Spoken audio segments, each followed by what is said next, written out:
Hey, I'm Nick, And I'm Greg. and he's old, and I'm young, but we're both cute. You're listening to a new episode of the Mangina Dialogues. Uneducated, unfiltered, unhinged. This is the Mangina Dialogues. We at it again with your host Nick Scopes and the Gregolicious. You know how we do, cause you know we keeping it gangster and silly. Unplugged like a full swung titty. Bout get jitty, cause you know we down to the nitty and the gritty. And we make shit sound so damn pretty. Yeah, cause this unhinged comedy. And right now you're in the mix. So get ready, cause we about to get it poppin'. And we ain't stopping. Uneducated, unfiltered, unhinged.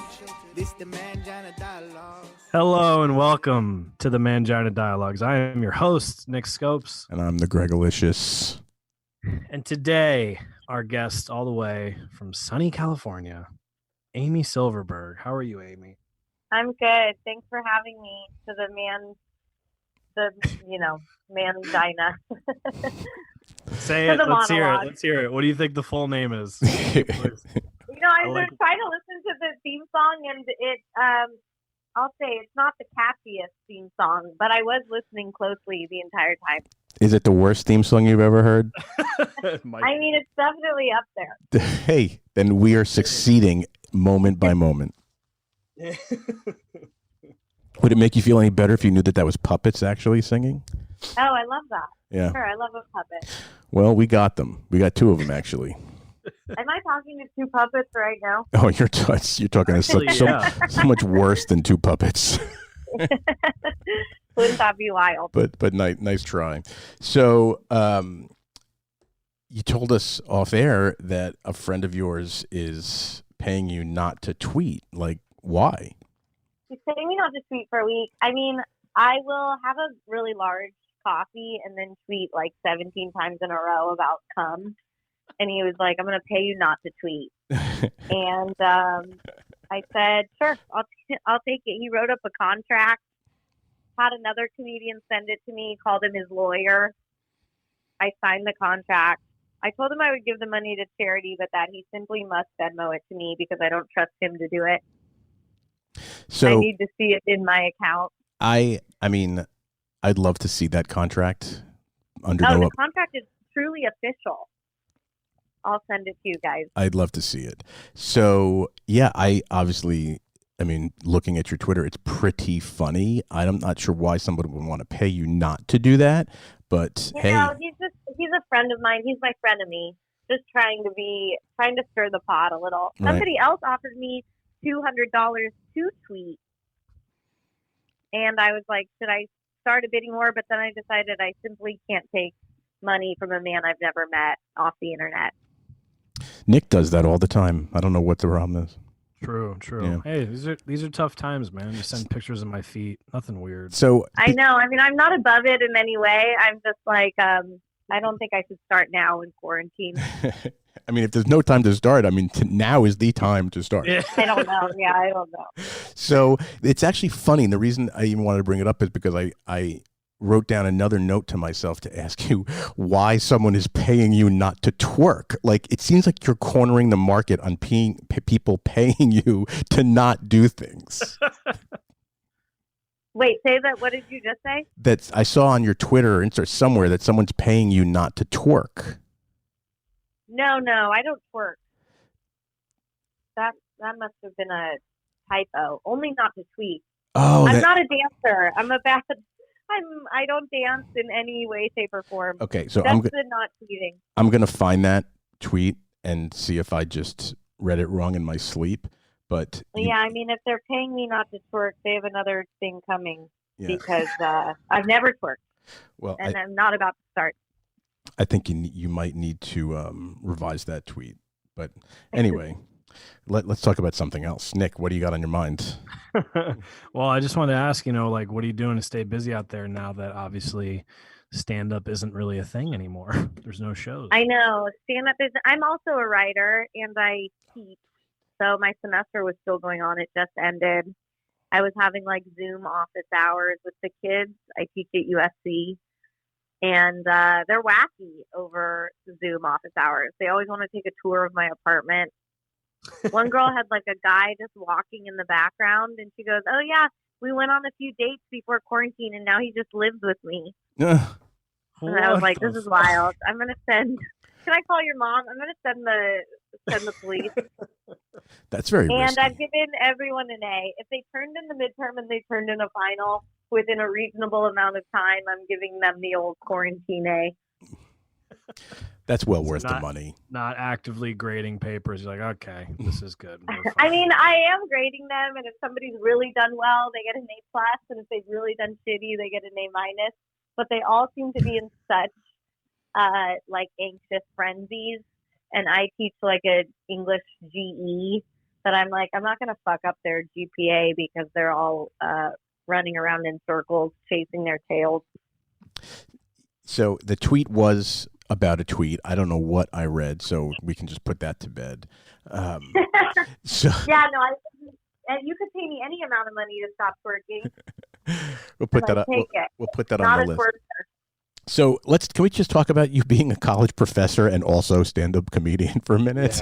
Yeah. How does that work? I have a set on Comedy Central where I have a lot of jokes about teaching, and now all my students watch it like before the semester starts, and they're constantly like, anytime they say something funny, we'll be like, "Is this gonna be in your act?" Not unlike going on a date with someone and then being like, "Is this gonna be in your act?" And I'm always like, "You guys, not if you try." Yeah. Well, Especially that. so what came first, the stand-up comedy or the desire to teach college students? The truth is, I always tell my students this, I've never really had a deep desire to teach college. I am a writer and a comedian who also teaches, not the other way around. I just needed to make a living, and I got a PhD that's a double in creative writing and literature. So they were like the only people at the time that were going to pay me to write, and then I would also teach at the same time. And then once I started teaching, I really liked it. And college students are like fun and funny. You don't have to adjust your personality all that much. They're adults. You're not answering to anybody's parents. And then once I started, I was like, oh, I like this. I'll keep teaching as long as people let me. So I think like around the time that I started, I had started stand-up. Like it's all been pretty much at the same time. Maybe like the last 5-6 years. Right. Where'd you go to college?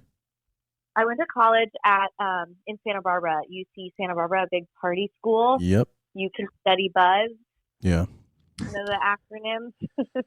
The University of Casual Sex and Beer. And I was an English major, and I was like, all right, I'm going to go to some more school afterwards. That's funny. Good. I never heard that acronym before. I didn't either, and I know Awesome. people who've gone there and they've never heard that come up. I wonder if they're keeping it a secret or they were just too drunk to. Yeah, maybe they hadn't heard that. That was always what people used to say. It was fun. It was probably too fun for me. I'm not as big of a drinker. I couldn't keep up with all my friends there. So, but, I mean, it was fun. I imagine that people confuse you for another student because you don't look like you're, an ancient college professor teaching writing. So what's the percentage of students that hit on you? There's always like one or two, but they are pretty good. They wait until after the semester to like follow me on Twitter or Instagram or DM me. So it's like they're kind of like with it. But like at the end of the semester, there's always like one kid who has too much to drink and then like messages me. And how's that? But again, they'll be like nice. They'll be like, "You're my favorite." It's at 2:00 in the morning. Yeah. Yeah, exactly. You up? You're my favorite and you're pretty. It's not like anything that. Yeah. So how's their game? Like if they weren't your student, would they have any possible? No, I mean they're so much younger than me, and something about I think it's like a man thing to find the position of authority attractive. I'm like, oh, they're so dumb. Me having to tell them how to write a paper is not an attractive quality. However, I've always been attracted to my professors in the past. or any like writing mentor I had that told me I was like a good writer. It didn't matter if they were a man or a woman. I was just like, oh, they're so amazing. So I get the idea of like somebody you admire telling you you're a good writer. There's like nothing as good as that if you care about writing. Right. So writing is the key to your heart. That's what you're telling us. I guess so. Yeah. All right. You know, a guy telling me I'm funny, that works too. Okay. All right. Nick, you want to share your essays? No. Oh my God. You would absolutely. If you were Were my you an professor in English major, college. Nick? What? I said, were you an English major, Nick? Oh, I was an exercise science major. Oh. My All right, fair writing was enough. not. We had to write like lab reports and shit, and it was very like, super sciencey. It wasn't like writing. Oh, cool yeah. I mean, I stories. can't add two numbers together to save my life. Oh, I mean, you're talking. I've took college algebra 3 times. I have no. So, fucking yeah. Oh, God. I stopped taking math in like high school, and then I took an oceanography class that had a math component, and I barely passed. Oh, I can't. That's the one subject. I mean, everything else in my major was like anatomy and physiology. Like that's pretty much memorization and like knowing where things are. That's fine. But, Yeah, like, yeah. math. Once they started putting numbers and letters together, I was like, "What the fuck? Like, what's happening? I can't." do this." That's not my strong suit. But yeah, if you were my professor, you'd be like, "Wow, this kid really is not a great writer. Like, punctuate, grammar's Well, I all will over. say Write like I it's talk." some people are like natural writers and some people aren't. A lot of it has to do with if they like grew up reading books. But I try to do kind of more of like an effort-based grading where if you can tell that they're trying really hard, then they should get a grade that reflects that, as opposed to somebody who maybe is more of a natural writer and you can tell that they like wrote it that morning and it's like riddled with typos. That would be mine. I'm like, just spend a little bit of time. Just spend some time and you'll get an okay grade. They're all hopped up on Adderall. Like, gotta get this done before noon. Yeah. Oh, yeah. They're always like emailing me at 4 a.m. being like, can I get an extension? At 4 a.m. Jesus Christ. And then luckily I'm up, like creeping around my apartment. Now, my one question is, is USC is aware that like you do stand up and like people in the English department, I would assume. Do. Yeah, they are. Yeah. Now, are they like particular about anything you've done? Like, have you said anything and they're like pulled you into the office and like, hey, you shouldn't, like, did they say anything about your act, or it's kind of like, hey, do your thing? Nobody's ever said anything. Like the professors in my department have all seen me and like it, and I do mention USC. I have a set on Comedy Central I told you guys where I mentioned like the bulk of the jokes are about USC. Yeah. And I say the name of the college, and I talked with their legal department before. But I think the key is I'm not like making fun of the college as much as just like being a professor and maybe like an experience with one student. Yeah. So no, in answer to your question, I'm surprised nobody has, but so far so good. I mean, I have you a friend had who to. teaches junior high, and she lost her job from a Well, an injury yeah, from that. that's the other thing too. Like, if you're teaching children versus like, technically these college kids, they're children too, but technically they're adults and like they Exactly. not They're technically, over they're 18. adults. Yeah, I mean, they're adults. Listen, we were They all don't that seem to be age. Did you really reporting. act or feel like an adult at that age? I don't But they know. are legal, and they don't seem to be reporting to their parents Right. about Yeah, anything. no. Well, thank God. That would be a nightmare. So how long have you been doing stand up in LA? Or just in general? Well, LA's the only place I've done stand up. I started here around like 6 years, 6, 7. And so that's when you started teaching too. So what does it mean to be a doctoral fellow? Is that just not like, well, not anything. I mean, what is that? It means just that I haven't defended my final dissertation yet, which I was supposed to this summer, and then it kind of got pushed with quarantine. What does that mean, defended? That's all that means. What does it mean, defended? Oh, well, so to officially have a PhD, you have to like defend a dissertation you've got it. written. You sit at a long table and you're sort of Right. like, I made this argument, this is what I think. But because mine's a double in creative writing and literature, it's not just literature, people are easy on me. It's all like novelists like on my committee, Right. not like academics. So, but why wouldn't, I mean, this is just me being curious. Why wouldn't they just call you a professor? Are you not a professor? Is there a difference between a doctoral fellow and a professor?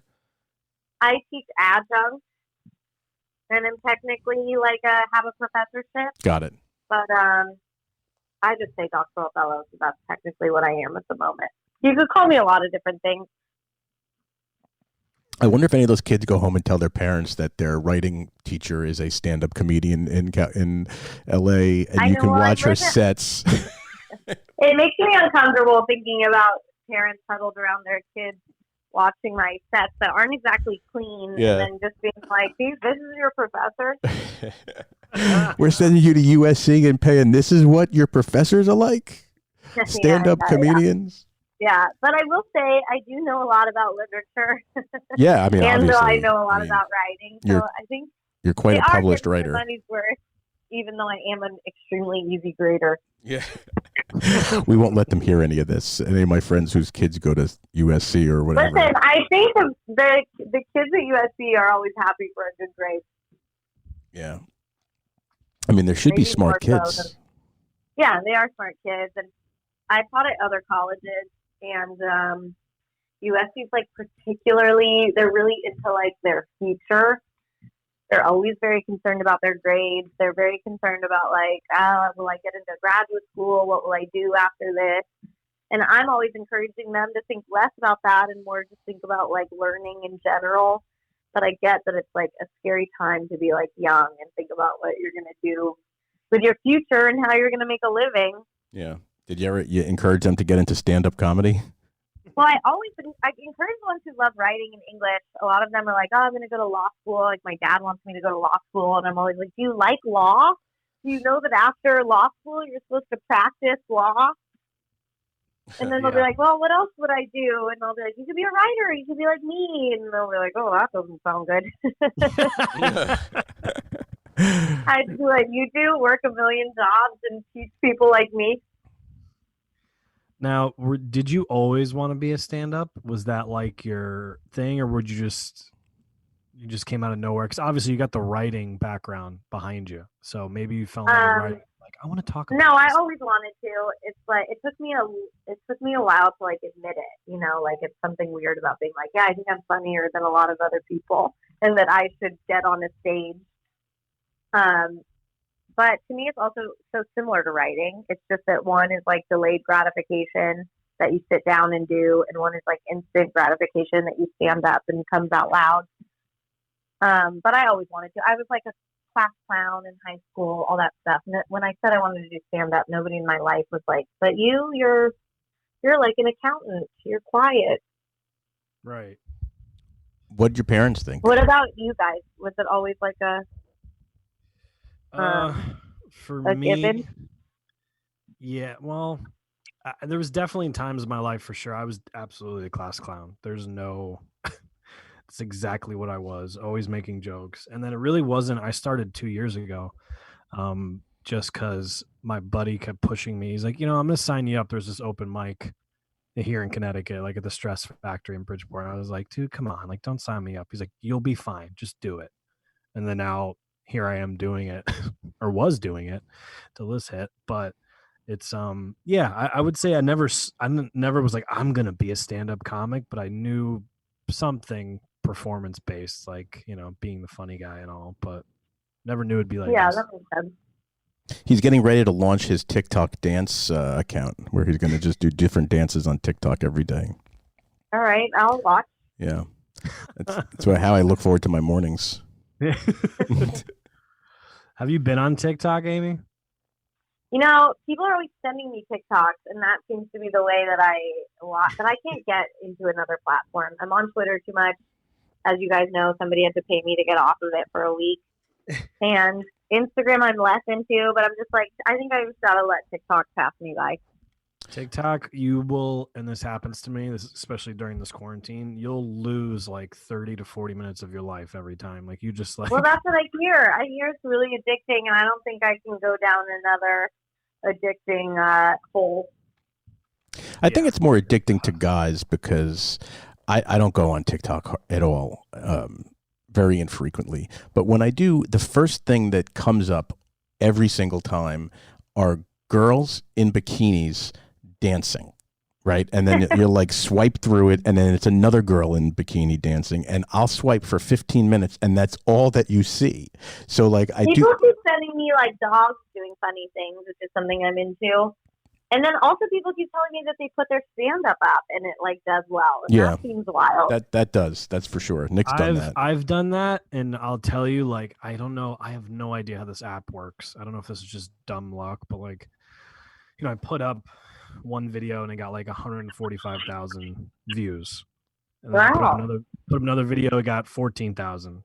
Then I put up another video and it got 3,000. Like, it's like, I don't know, but it's interesting. I don't know the app yet. Yeah, I think that there's some kind of weird BS thing happening with TikTok because you'll see these TikToks, then I'll check my friends' TikToks out, and they'll have a bunch of videos that have 50, 60, 70, 100,000, in some far more, and it's just a dumb video, and they're just a dumb person that they're not trying to be a TikTok person. Right. Put it up. And I'm like, there's some bullshit there. I don't know how people are following that shit, but there's got to be some weird algorithm. But like I have noticed a lot of the stand-up people, like stand-up comedians now, are just killing it on TikTok.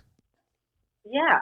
I'm not sure like how that, well, maybe how does anything translate? I'm like, how does that translate? I guess people then, want to find you in other places.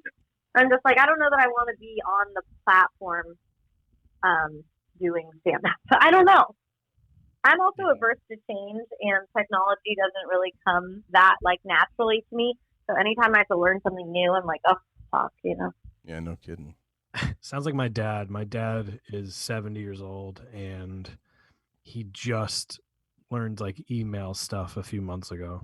Oh, wow. Yeah, my dad's in his 70s too. And when I went to visit my parents, they only live in Orange County, which is like an hour away. And my dad was like, let's all get on a Zoom so I can learn how to do it. He was sending my mom and I Zoom links from different rooms. And he was like, where is everybody? No one's in the Zoom. All in the same house? Yeah. That's hysterical. Like, let's all hop on a Zoom. Wait, you guys Why couldn't you just meet in the living room? Like what? Exactly. He just wanted to learn how to do it, and I was like, "Who are you zooming with?" And he was like gonna Zoom with his friends. I don't know. So you're not staying with your parents during? No. They actually, my dad took a test and had antibodies. Oh, really? So he must have had it at some time, but doesn't know when, or it didn't really. Or he does know when. If he just had like kind of a bad cough and some nausea, and then it went away. So. Yeah, honestly, I think that there's, probably 30% of the people probably have the same thing. Yeah, Maybe and I'm more. glad that it was pretty, mild. He's in his 70s, and he is in good health, but he is like older, and I'm glad that it seemed to have happened and not affected him badly. Yeah, that's good. So, you were on Wheel of Fortune, huh? Oh, yeah, I was on Wheel of Fortune, years ago. How, so you had to go through that whole extensive process and keep passing all that shit to get on the show. Well, we did it wasn't that extensive of a process. I went with a friend who was a writer at LA Magazine at the time, and she got this assignment that was 10 things that you should do even if you live in LA. So that was like the article she was writing, and one of them was audition for a game show. So I think the editors at LA Magazine got her an audition, and they got it for her right away, like the next day. And the show title was like Girlfriend Getaway. It was supposed to be like pairs of best friends. Oh, that's cool. And she needed somebody who was like available the next day in the middle of a Tuesday, and it was summer, so I wasn't teaching, only doing stand up. So she took me, and we went through one audition, and it was pretty straightforward. You just had to be enthusiastic and kind of vaguely be able to sell. and it all happened kind of like within a week. It wasn't really an extensive process. I had never even seen a full episode of Wheel of Fortune, Really? but as you know, like it's straightforward. Oh man, I love that show. I mean, I don't watch it. You know, it's like I look forward to the day, and I'm like, oh, it's 7:00. I got to put on Wheel of Fortune. But when I do like scroll by it, if I'm like in a hotel and it's on, I'll watch it. I want to go on that show so bad, mainly because I suck at that show. I think you'd be surprised how good you were at it or how easy it is. Because I didn't ever feel like I was very good watching it at home, even though I've only seen like little bits and pieces. And once you're there, you kind of get in the groove. We came in second place. What'd you win? Did you get to take anything home?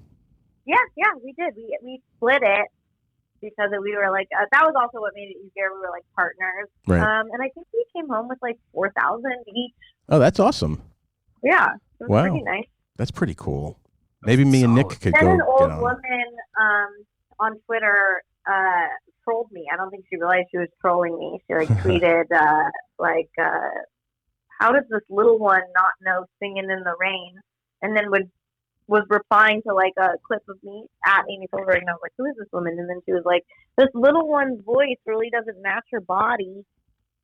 And I was like, who's? And then I responded and I said, you're trolling me. Why are you fucking with me? This old woman just deleted her entire account. It's probably my mom. That's the difference between female trolls and male trolls, I guess. They get Female scared. trolls will stop living. Yeah. Male trolls will like double down. That's hilarious. Amy, got a hypothetical question for you here. Sure. If you had to choose between stand up and your teaching job, like you just had to make a choice, what would you do? Wait, before you answer that, can I throw one other thing in there? Sure. Which is the other part to it. Stand up, writing, teaching. I mean, when people ask me, okay, the teaching thing is easy. Whenever I go on meetings and someone's like, would you mind giving up teaching right now? I'll always be like, oh, I would drop the piece of chalk in the middle of class and walk right out.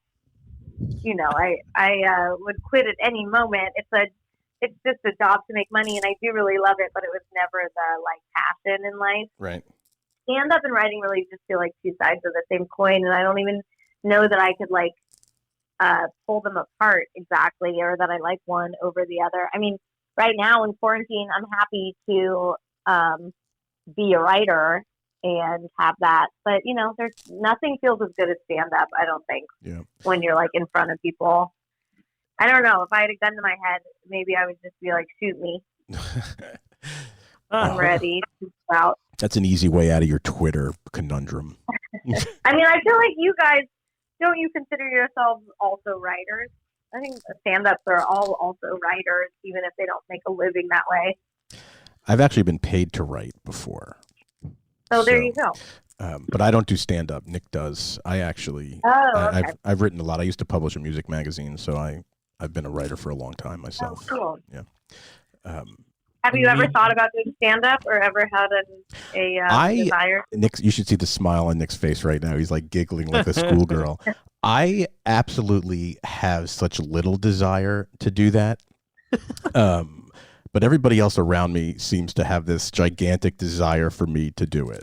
So one day, I admire that. I just want to yell profanities at you. I mean, one day I might just surprise them all and pop up on a show that we promote just to freak them all out. But I really don't. Like, you know, that's what I'm attracted to in a man, is having no desire to perform. Well, I would succeed in so many levels. I like it when you lower the expectations. When the bar's set real low is when I'm at my best. But yeah, I liked writing. I still like writing.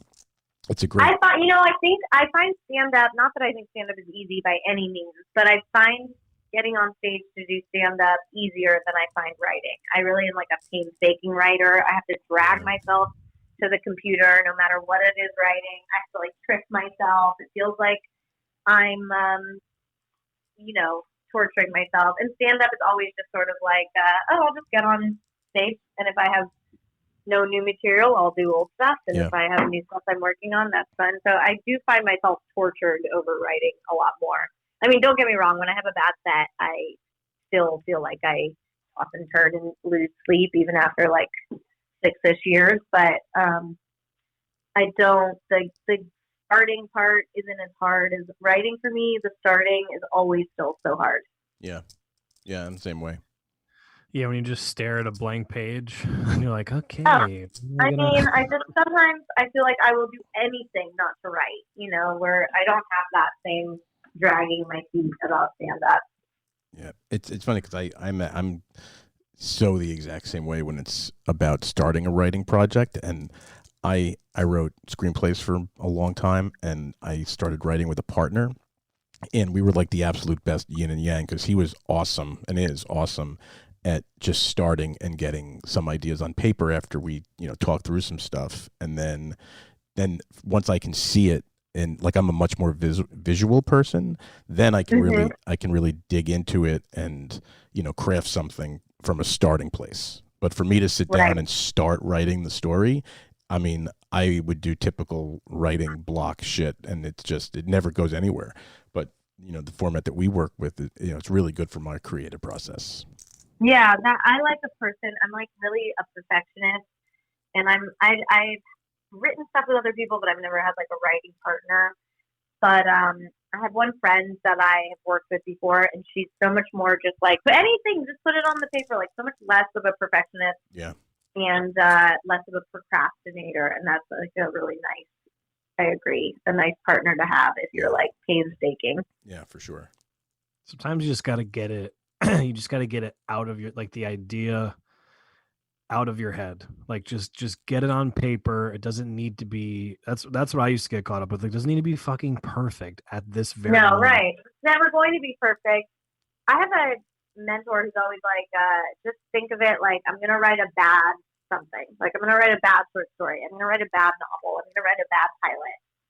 So, like take the pressure off yourself, and then figure that you'll have to revise something a million times anyway, and anything you write is better than nothing. Yeah. What I like writing about with my writing partner is that I find a lot of times when you work with artists, and whether it's a painter, a comedian, a writer, that you're super, super hard on yourself, and to have that person who can understand your voice and be able to tell you in a trusting way, this sucks, this needs to be better, or this is, where we should go or not go.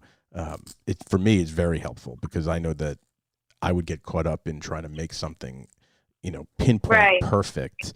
And, you wind up a lot of times wasting a lot of time, energy, and good creative process in trying to like find the perfect dot to that I. Totally. I also think I have people who've been reading my work for a really long time, and it's like that's always nice because you already know that you think each other is a good writer. So every time they read something new, they don't have to do the whole like, oh wow, you're so great, this sentence, and it can get right into, okay, it's the usual good stuff you always do. These are the things that are not working. Yeah. I used to like when we would get coverage back from whether an agency or wherever we were pitching something to, or and, their job is to usually destroy it. And I used to love reading that stuff, and seeing it from the eyes of someone who's a true outsider, that his job is to kind of crush your dreams in some ways. Right. Like for me, that was always also incredibly helpful. My writing partner took him a long time to get used to that, right? And the first couple of times we would get coverage back, and it was like, this is good, like whatever. It was very shocking. Right. But I like good creative criticism, even if it's harsh. Right. Yeah, me too. I will say, to me, it seems like it's different between criticism from someone who is a good writer versus criticism from maybe like a suit who's never written anything before. Yeah, true. But in general, I'm a pretty good taker of notes. Yeah. Hear that, Nick? So when I tell you your shit sucks, take it with a smile. You've never done that. I really Would the haven't. two of you ever write something together? I Obituaries, absolutely obituaries, like obituaries. No, I mean I would I would like I've been toying with it recently. Just I work so my job besides doing stand up is I'm a personal trainer at Equinox and like Oh, listen, you need to give me some workouts to do in my apartment. I'm in. If you need help, I've been FaceTime training people Always. I'm since trying to March. work out in my apartment. I will Anyway, help as you you were out. saying. But yeah, no, there's it. You know, like working in a gym, and especially like Equinox, it's just the stories and like the type of people that work there. It's just such an interesting thing, and I would love to try to turn it into something. But again, that's so like writing jokes makes sense. It's short. There's a beginning and end, punches, right? But like a whole, like say if it was like a movie or a series, I'm like, where do I even begin? Like I don't know how this works, but it's a Greg could probably nightmare. help me. It's a nightmare. I've I've been actually paid to write like series, for in concepts for people, and Mhm. I fucking hate it. It's like I really hate that particular writing process. Is so different than writing feature length Right. stuff that I've never written a movie, and I'm trying to now for the first time. And I'm not quite sure how to go about it, other than just reading as many screenplays as I can. Yeah, that's how I did it, to be honest. And people, when I got into it totally by chance, right? I like legit never had any dreams of being a writer.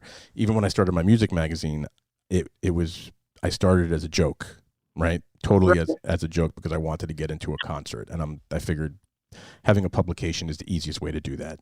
So I did, and next thing I know, I published a music magazine for 10 years. So Wow, that's amazing. And I was telling this person in the movie business who I was friends with a story that was true about a person that I knew, and they were like, "Oh, you're a writer. You should write that into a script. You're funny. You're really good at writing and engaging stuff. You should do it." And I had no idea how to do that ever. Like, never took a writing class. Had no idea how to write or construct a screenplay. So, and I also am not a reader, right? So the easiest thing to do would be go buy a book, read how to write a screenplay. I can't do it.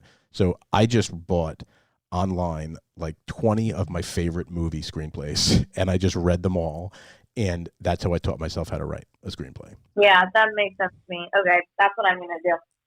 And now everything is online and free. And yeah, a lot of people have been sending me stuff, and they seem pretty easy to get anyway. Yeah, it's really this like timing, and sequencing and stuff. People, I think when they're starting to write screenplays, they think they have to write like camera shots and all that kind of stuff, which you don't. Right. Well, my background is fiction, obviously, and I know you're not supposed to fill a screenplay or pilot with prose, but I'm discovering how like they transfer over way more than I thought they would, like the same skills. Yeah. Yeah. Certainly, and then being a good writer also helps. Right. Being a writer is a writer. Yeah. And that that trumps everything. Yeah, totally. Nick. Yeah, no, I was just thinking. I'm thinking about now. You're gonna have me thinking about this all night. Like Okay. I'm like, what should I start? Like, but I just spaced out hard thinking about this. He did. I'm looking at him on our we use a Zoom just so we can see each other. Oh, yeah. This. And I'm like, I could tell he was off in La La Land. I'm like, I like the idea that you're both hosting a podcast and just listening to a podcast you're finding interesting. Exactly. My own podcast interests me very much. You forgot what you were doing there, Nick. Like, it's us, by the way. Like we're interviewing this person. Jesus, I blacked out. Well, now I'm back. I'm glad we said something interesting. He's back. So, Amy, when do you think the next time? I've been asking everybody this. We get the widest variety of answers. When do you think is going to be the next time you'll be able to perform in front of a room full of people? Oh God, I mean, I wouldn't even dare to answer that. I'm not a doctor. You're not? Or I thought you were a Doctor fellow. Doctor. Yes, fellow. I mean, I'm a doctor of books almost. But what have people been saying? Who knows? I certainly would do it before it's safe.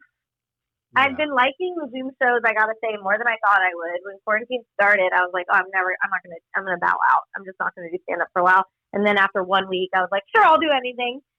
And they've been fun. They're like funny to do. Who knows? People are giving big varieties of answers. Like it's literally like, yeah, I think we'll be good by like July, full rooms, packed, and other people are like, we're not doing stand up till 2021. Like, I have no idea. I'm like, what are the experts saying? Listen, I think my best quality is not pretending to be an expert when I'm not one. Same. And I have no idea. I guess we'll see, you know. I mean, it's whatever the governors decide is the time, you know. I guess, so. yeah. I mean, if I had to venture a guess, I would err like on the side of more caution, maybe like, you know. Right, but are you like if the rooms that you play in LA are open, say July 1st, are you back full steam? Like, yeah, I'm gonna go. I don't know. I'm a diabetic, so I'm immunocompromised. I'm the hot, skinny, young kind of diabetic, the juvenile kind, type 1, not type 2. So That's hot. I haven't been like probably any more cautious than anybody with a regular immune system, but I'll just take it as it comes. You know, I just think we have no idea. Yeah. I'm trying to live in the like uncertainty of it all without trying to like make a million predictions. I'm enjoying like being able to work on a lot of writing projects that were hanging over my head that you know, when stand up was going on, I did stand up almost every night, and now I'm not, and so I do seem to have more time, and I miss stand up like deeply, of course, but now I'm like, okay, I'm gonna get these pilots done. Well, that's awesome. I hope that didn't answer your question, but I would guess I'm going to err with the experts who are saying probably like after the summer. Yeah. The comedy experts. What? The comedy experts who are. Yeah. I'm like, what's the old doctor, you know, what are any of the doctors saying? Fauci. Well, you know, there has to be a comedian on that commission somewhere. I would rather err with the people who know something about science and health than my comedy brothers and sisters. Right. I could just see like a bunch of doctors in a room, and then they're like, it's just Dave Chappelle, like the very end of the panel, and they're like, so smoking a cigarette. They're like, so what do you think, Dave? And he's just like, gives some philosophical answer, and they're like, that doesn't make sense. What do you think? You two. I think it's going to be area dependent. I really think New York City, it's going to be a while. I think this really shook New York City. Yeah, my guess is that New York and LA, New York especially, but LA too will be on the later side than maybe like other smaller cities in the country. Yeah. I mean, at least LA is very spread out, and, you know, all the big comedians with the big podcasts out there, they're still doing their podcasts. They have people in their studios still. Like they're it's a little bit more laid back, I would say. But we're in Connecticut here. I really don't know. I mean, now that it's beautiful out, it's been a lot nicer out. You could tell people are starting to get a little stir crazy because it's packed now. Yeah. I think people are like, okay, enough. And our governor just made an announcement too, I think May 20th. So in like a little bit, they're going to start opening stuff with little restrictions and things. So I think people are like interesting. Light at the end of the tunnel a little bit. I think California said the same thing. Newsom the other day, I believe he alluded to mid to end of May, to, you know, opening up certain things, not communal nightlife stuff like clubs and bars and in restaurant dining, but I think by the end of May, almost everything will be open with the exception of the things we all want open. Right. So you could go to TJ Maxx and Bed Bath and Beyond, but, you know, Comedy Store, Laugh Factory, Improv, you know, all those places. I mean, I also in LA, I do so many like bar shows where there are like 10 people in the audience, and I'm like, I don't know that those are huge groups. Yeah. Well, you know, I think that once they get okay to open up restaurants for in restaurant dining or in bar stuff with limited capacity, all those shows probably immediately start up again. And even like the Comedy Store, maybe the main room can't open, but the original room and the belly room can, or maybe the main room can, but just a third capacity. Right, right. So I think, I think those things are going to start midsummer. I don't think it can go much longer than midsummer, all things considered, right? Unless there's a second round that happens in a month from now. But if it continues to go down and the virus is basically gone by beginning to middle of June, which is what they've projected across the country, then there's really there's no rationale to not open things back up. So yeah, I mean, it's wild. It's like, I guess we can all just wait and see how it shakes out, and yeah, that's it. We can do nothing but wait. Yes, and write. We can all write at home. The three of us, anyway. Exactly. I'm down. I'm gonna start doing it, Amy. Oh, good. I'm excited for you, Nick. Yeah. Could I send my work to you and you could grade me and stuff? Can you give him an assignment? I'm gonna give you my quarantine grade, which is, if it's completed, you're in A range. That'll be the highest grade I've probably ever received. So I'm in. He's going to definitely be also that student that texts you at 2:00 in the morning. Hey, you up? Nah, dude, I'm 32 years old. I'm in bed. So true. I don't know what I was thinking. I did when there's people that text me, like whoever, like, I have some of my friends, their younger brothers are like 24. Like, they text at like 1:30 in the morning, and they're like, "Dude, you didn't respond." I'm like, "It's 1:30 in the morning." Yeah, come on. I'm 32 years old, bro. Fuck that. Let you live. Yeah, Nick's more likely to text you at like 1:30 in the afternoon, like, "Hey, I need a protein. Well, I need a protein shake." You can text me at 1:30 in the afternoon, Nick. Okay. You can meet for a protein I'll shake. DM you on Instagram after this. I'm just gonna DM my whole script to you. It probably is limitation. Oh, wow. Line by line. Yeah, line by line. That would be amazing if you did that. Perfect. Then you would have to screenshot it, and then you'd have to wait until your non-tweeting contract went out, and then you could tweet that out. Saturday, I'm back on Twitter. Saturday, she's back on track. Unless someone else offers.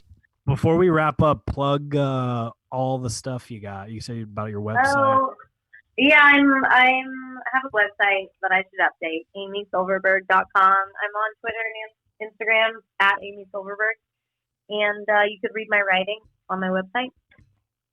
I have links to publications, and you can watch me on Comedy Central. You sure can. All right, Amy, thank you. This was really fun. Thank you. Nice meeting you guys. Okay, Fun. you too. Bye. All right. Bye.